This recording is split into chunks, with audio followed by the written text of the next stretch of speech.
Hey, it's Catalystiic, or you can just call me Ina, and I want to go over my top games of 2023.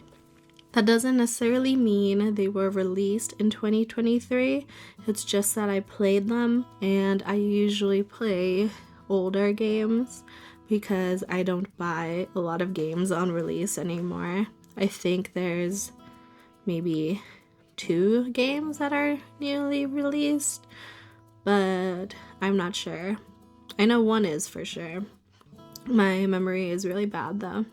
Overall, I rolled credits on 19 games this year. It was really annoying though because I really wanted to reach 20, so that's a little sad.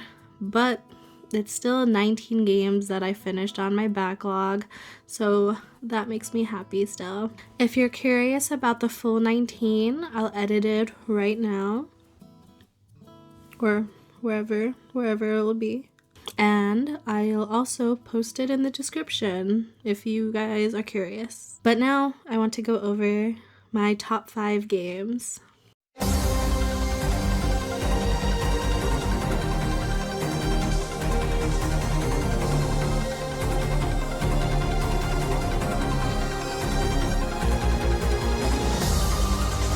Coming in number 5 is 13 Sentinels Aegis Rim, which in my opinion is still a very underrated game despite more talk about it in the recent years. And it is one of the first games that I've seen to try doing a non-linear story with such a large cast of characters, specifically 13 characters. It is a side-scroller visual novel with an RTS gameplay on the side, and they also have mechs. It sounds a bit daunting, but I swear it's not, even though it can be a little bit chaotic. But it's really satisfying when you're playing the game and you're able to bring the chaos into order a little bit.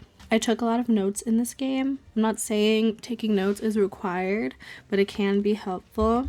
And I just want to show some of mine. I have like this page, and then this page, and then I have a lot here, and yeah, I had a good time with it. And there's so many characters, you'll either love them or hate them. I know I really didn't care for Yakusiji. I actually really disliked playing as her. So if you played this game, tell me who you loved and tell me who you hated. You can also tell me if I'm wrong for hating Yakusiji, but I don't think I am.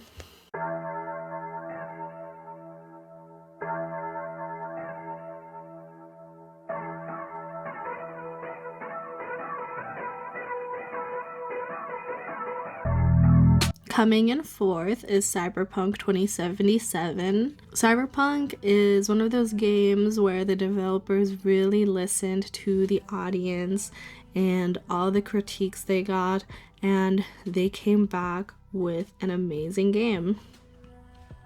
I personally didn't play the amazing game yet. I didn't play the 2.0 update, I didn't play Phantom Liberty, but I've heard many good things, and I will get to those eventually. But even though I didn't play that update, I had a very fun time with the game. I had a good time with the story. Johnny and V follow a very dramatic path, but it is so entertaining to go through and very emotional at times.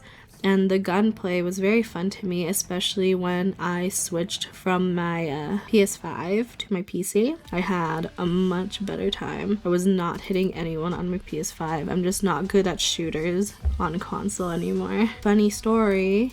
Spoilers, I actually accidentally got the ending where V offs themselves because I tried to storm Arasaka by myself and then I failed really badly. I just died at the entrance. It's not really the most mind-blowing way V wanted to go out, but I guess they went out somehow.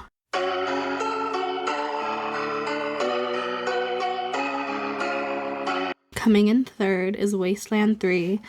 Wasteland 3 was a very unexpected favorite of mine, but I've been enjoying CRPGs for a long time now, and this was my first one set in a post-apocalyptic setting. And this is also my first game set in the Wasteland universe, and overall I really enjoyed the setting. My only prior knowledge of it was that it is a predecessor to Fortnite? Fallout. Wasteland's not a predecessor to Fortnite. But yeah, it's a predecessor to Fallout. This game is so fun, but also just very funny. The setting is super grim, but like the stuff you're going through is insane. I laughed so much while playing this game, which is why it is third on my list. You fight these people that are a cult of clowns with a Spanish accent.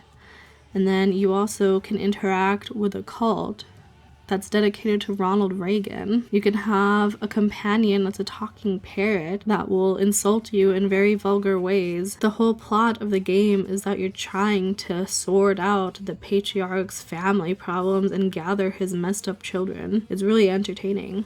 And all the children are also very entertaining in their own weird ways. The plot is not by any means mind-blowing, and the characters are pretty one-dimensional, but the actual experience of this game is very entertaining. This game is actually really underrated. I think it flew under the radar for a lot of people, especially if you like Fallout. I think you should play this. If a game can either make me laugh or cry a lot, then I'll end up liking it. And to be fair, it's not that hard to make me do either of those things, but if I really hate your game, I'll really hate it.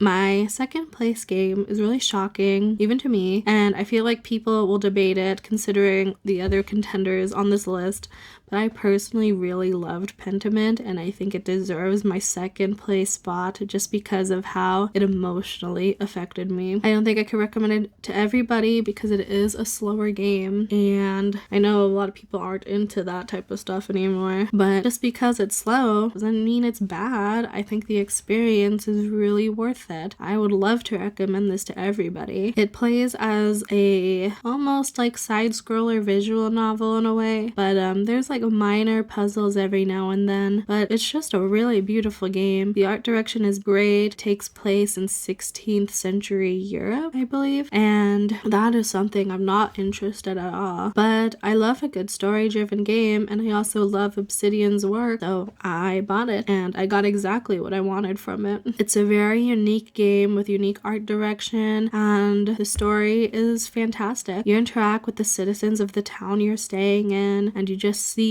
the simple lives they're living, but you also see how you can shift those lives in really minuscule but also outstanding ways. The plot of Pentiment revolves around a murder mystery, but at the end of the day, I believe it evolves into something more, and I think everyone should experience it. It is also a game where your choices will matter, and you will see the consequences of your actions, even if your actions were really positive ones. Lives, oh mortal lives, expire. My number one is Baldur's Gate 3. I mean, come on, is it really that surprising that my number one game was Game of the Year for 2023? Not that I'm saying Game of the Year really matters in a substantial way, but I think Larian really deserved it because their work on Baldur's Gate 3 was fantastic, and I loved it. Baldur's Gate 3 is a near perfect game, and I love the quests that we're presented with and the companions that we meet along the way. It really feels like they have their own agency despite just being programmed pixels. As much as I enjoyed the plot of Baldur's Gate 3, I believe that the characters really elevated the story in a substantial way just because they are written so well. I commend all the writers on this game because even the characters that do have lacking arcs from like the main party, they still play vital roles into the story and they add a lot to your camp. And yeah, I don't know what to say that hasn't been said. Baldur's Gate 3 is fantastic, and I hope Larian just continues to find success so they can keep making more games like this. I don't know what they have planned for the future. I just hope they continue to update the game, fix stability issues, and maybe add more story content. Maybe the rumored DLC people are talking about. I will gladly give Larian more money. I will give them all my money. I will be a stan for them because they're great. And if they disappoint me, then I don't know.